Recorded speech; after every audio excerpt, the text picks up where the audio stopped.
आगे चाणक्य समझाते हैं कि मूर्ख छात्रों को पढ़ाने से, दुष्ट स्त्री के पालन पोषण से और दुखियों के साथ संबंध रखने से बुद्धिमान व्यक्ति भी दुखी होता है। इसका मतलब यह नहीं है कि मूर्ख शिष्यों को कभी उचित उपदेश नहीं देना चाहिए। समझाने का तात्पर्य यह है कि पतित आचरण वाली स्त्री की संगति करना तथा दुखी मनुष्यों के साथ समागम करने से विद्वान तथा भले व्यक्ति को दुख ही उठाना पड़ता है। वास्तव में शिक्षा उसी इंसान को दी जानी चाहिए जो सुपात्र हो। जो व्यक्ति बताई गई बातों को ना समझे, उसे परामर्श देने से कोई लाभ नहीं है। मूर्ख व्यक्ति को शिक्षा देकर अपना समय ही नष्ट किया जाता है। यदि बात दुखी व्यक्ति के साथ संबंध रखने की है तो दुखी व्यक्ति हर पल अपना ही रोना रोता रहता है। इससे विद्वान व्यक्ति की साधना और एकाग्रता भंग हो जाती है। आगे श्री चाणक्य हमें समझाते हैं कि दुष्ट स्त्री, छल करने वाला मित्र, पलटकर तीखा जवाब देने वाला नौकर तथा जिस घर में सांप रहता हो उस घर में निवास करने वाले गृह स्वामी की मौत में संशय ना करे, वह निश्चित ही मृत्यु को प्राप्त होगा।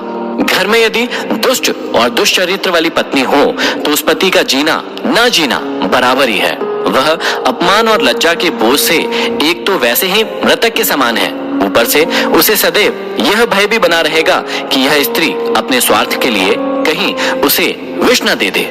दूसरा, यदि उस गृह स्वामी का मित्र भी दगाबाज हो, धोखा देने वाला हो, तो ऐसा मित्र आस्तीन का सांप होता है।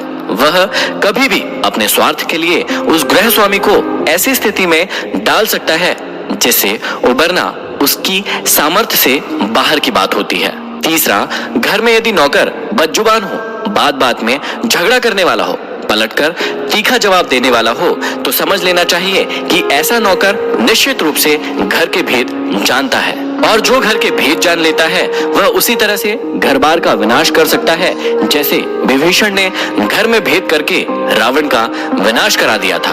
तभी मुहावरा भी बना, घर का भेदी लंका ढाए। विपत्ति के समय काम आने वाले धन की रक्षा करें, धन से स्त्री की रक्षा करें और अपनी रक्षा धन और स्त्री से सदा करें। अर्थात संकट के समय धन की जरूरत सभी को होती है, इसलिए संकट काल के लिए धन बचाकर रखना उत्तम होता है। धन से अपनी पत्नी की रक्षा की जा सकती है। अर्थात यदि परिवार पर कोई संकट आए तो धन का लोभ नहीं रखना चाहिए, परंतु यदि अपने ऊपर कोई संकट आ जाए तो उस समय उस धन व स्त्री दोनों का ही बलिदान कर देना चाहिए।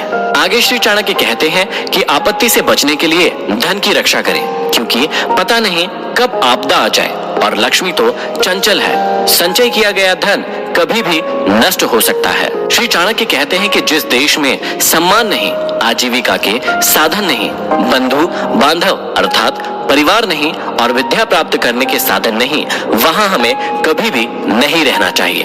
अगले श्लोक में श्री चाणक्य कहते हैं कि जहां धनी, वैदिक ब्राह्मण, राजा, नदी और वैद ये पांच ना हो, वहां एक दिन से भी ज्यादा नहीं रहना चाहिए।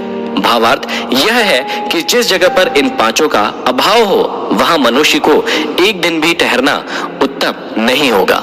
जहां धनी व्यक्ति होंगे वहां व्यापार अच्छा होगा, जहां व्यापार अच्छा होगा तो वहां आजीविका के साधन भी अच्छे होंगे। जहां श्रुतियों अर्थात वेदों के ज्ञाता ब्राह्मण होंगे वहां मनुष्य जीवन के धार्मिक तथा ज्ञान के क्षेत्र में भी विस्तृत रूप से फैले हुए होंगे।